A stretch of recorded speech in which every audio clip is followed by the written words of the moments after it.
Welcome to Polk Today. I'm your host, Brian Lacey. Today is Monday, October 6, 2014, and we start off today's show with a message from the Southwest Florida Water Management District.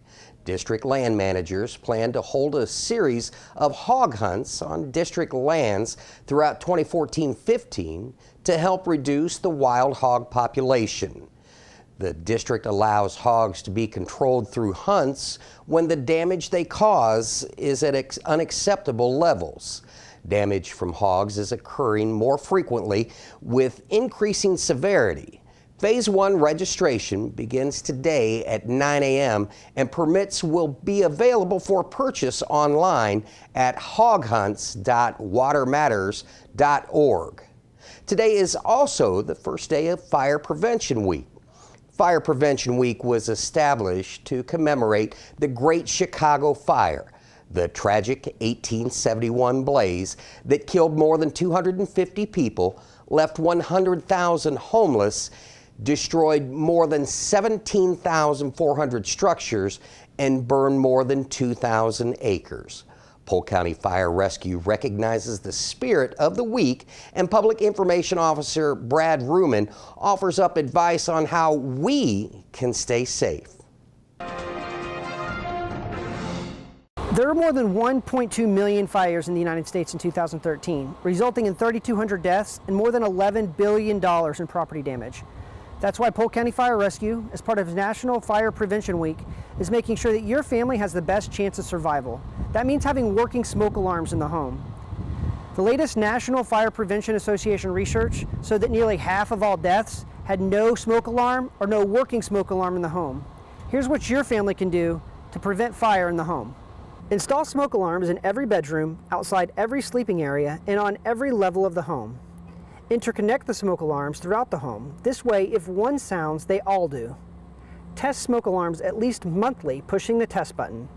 Replace all smoke alarms when they are 10 years old or sooner if they don't respond properly. And make sure everyone in the home knows the sound of the smoke alarm and understands when they hear it to get out and stay out. While making sure that having working smoke alarms in the home is extremely important, PCFR also recommends on preventing the leading causes of home fires, which is cooking, electrical equipment, and heating. Here's what you can do to make sure your home and family is protected from fire. Stay in the kitchen while frying, grilling, or broiling food. Even if you leave the kitchen, even for a short period of time, turn off the stove. Keep anything that can burn at least 3 feet away from a heating equipment, like a furnace, fireplace, wood stove, or space heater. Have a 3-foot, kid-free or pet-free zone around open fires and space heaters. Replace or repair damaged or loose electrical cords. If you smoke, smoke outside and use a wide, deep ashtray on a sturdy table. Blow out all candles when you leave the room or go to bed, and avoid the use of candles in the bedroom or other areas where people fall asleep. Pull together everyone in the household and make a plan, and walk through the plan and inspect possible ways out. Households with children should consider drawing a floor plan of the home, making 2 ways out of each room, including windows and doors. For information on Polk County Fire Rescue Fire Prevention Week activities and programs, contact Public Education Officer Rosa Driggs at rosadriggs@polkfl.com. For more safety information, visit us at polkfire.net. Staying on top of the events here at Polk Today includes a look at the weather. For the latest forecast conditions and a look at what's happening in the tropics, we take you to the Emergency Operations Center with EOC Coordinator Billy Abernathy. Hey, Billy.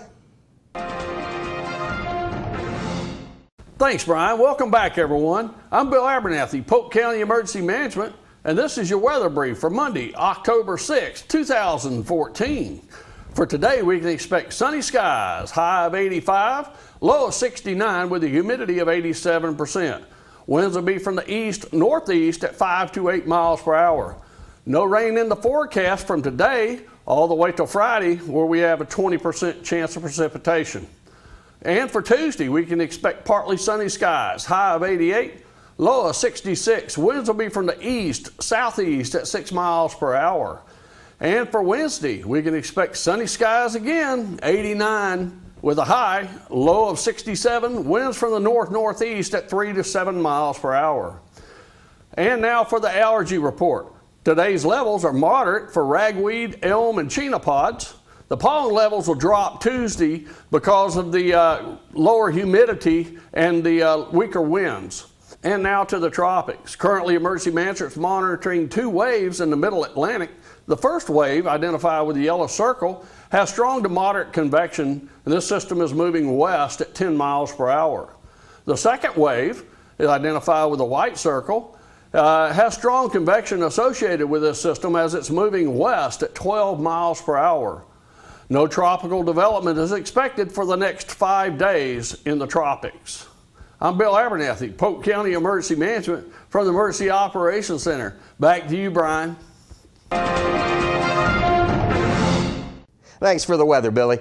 You know, SPCA Florida is an animal shelter, veterinary clinic, animal hospital, and animal adoption center in the Polk County community. Yearly, they find permanent homes for over 5,000 homeless cats and dogs. Here's a look at Roxy and May, a cat and a dog in need of a forever home. Meet Roxy, a super affectionate lady whose owner sadly passed away recently. He had her since she was just a little kitten. Roxy misses him a lot, but she knows she will find a wonderful new family soon. She adores chin scratches and ear rubs. Roxy doesn't mind if you pick her up, though she is a little fluffy, but that's just more of her to love. She's friendly and enjoys a good conversation. What's that? You want to scratch her back and give Roxy a forever home? Perfect. Stop by for a visit today and ask for Roxy. Meet May, the dog of your dreams. Her pals say she's an active and playful lady who is crate trained and almost house trained. She gets along well with other dogs and cats. When it comes to two-legged friends, May is friendly with children under 5 years of age and playful with older kids. Her hobbies include going for car rides, running, tossing around toys, and splashing in water. May likes to chat from time to time, but she's also a great listener and intelligent. This gorgeous lady knows sit and give paw. You know, PGTV is Polk County's government access cable TV channel. Our programming allows residents easier access to county government meetings and local programming. One such program is Science Quest. Science Quest highlights various county and municipal government jobs, careers, and services that use science every day. The show is shot right here in Polk County, but the topics covered are those you would find most anywhere in Florida and across the country. Here's a look at how the Polk County Sheriff's Office uses fingerprinting to catch criminals. You've brought me to this vent room. You've made me put on gloves. What's the next step? We're going to take the items that we had super glued in the other room, and we're going to add black powder to them so that we can see the prints a lot better. Okay. This will help the latent print examiner to do their job and try to match somebody's prints on file with the prints we're developing on this item here. All right. So here is one of the items that we've gotten prints on, and the other we brought back over. And I have here black powder. It's made from graphite and a few other minerals. And we use our fingerprint brush. This is what it looks like after a few uses. It doesn't take long to get it to look like this. I also use magnetic powder. It's a lot heavier if you want to hold that and compare it to this one. It's a lot heavier. There's definitely a difference. I like the magnetic powder better myself because it gets a little less spray, a lot less dirty. Okay, so if you want to try it with the magnetic wand, this wand here, it picks up all of that powder, and it's reusable to a certain extent, and you would move it across the surface of your item to try to find those prints. Once you find your print, you want to develop in the shape of a natural fingerprint, which is somewhat circular. Okay. So if you want to try that on... I am terrible at this, it seems. No, it just takes time and practice, just like everything else. If you want to go across the whole surface until you see something that stands out, then when you come across this at a crime scene or even in developing it at the with the super glue instrument, you want to do all sides of that item. So you can do both sides of it, and it's okay that we get it on the... All right. So you do. Okay. Wow. Looking pretty good on that side. Yeah. So whoever I realized I was handled that I was tested dusting all the wrong over. side of this. Oh no, it's no wrong side. And I do the same thing with the black powder, but it doesn't take very much with the black powder to start developing latent prints. So this is great if it's, you know, clear or white or and whatnot, but what if it's black? We can still use the black powder on black surfaces, on dark surfaces, or like electronics. And it does show in another, it is not as clear, but we also have white magnetic powder or other powders, different colors, reds, yellows, oranges, that we might use when we're doing other chemical processing.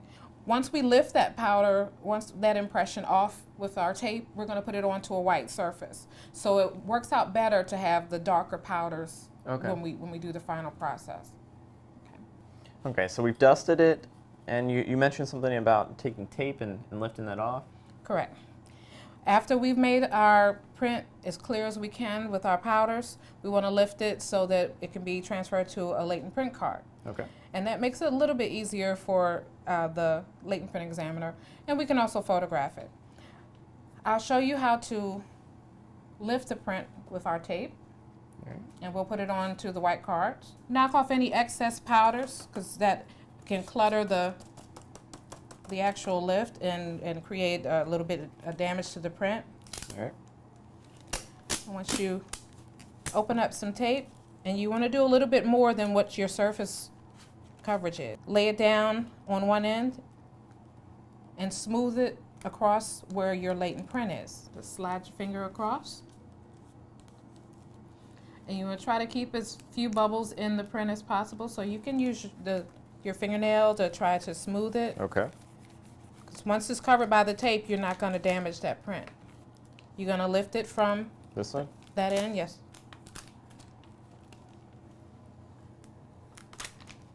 And some people will take the print to the card, or take the tape to the card, or bring the card to the tape. I'm one who brings the card to the tape. All right, I'm going to go with your method. Give it a try. Okay. All right. Start from the base. Start from the base. Mm-hmm. Lay it down and then start smoothing it over with your thumb.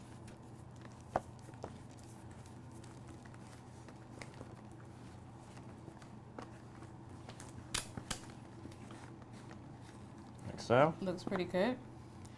Now you want to pull off a little bit more tape, and you can tear that off. The tape tears very easily. It looks really good.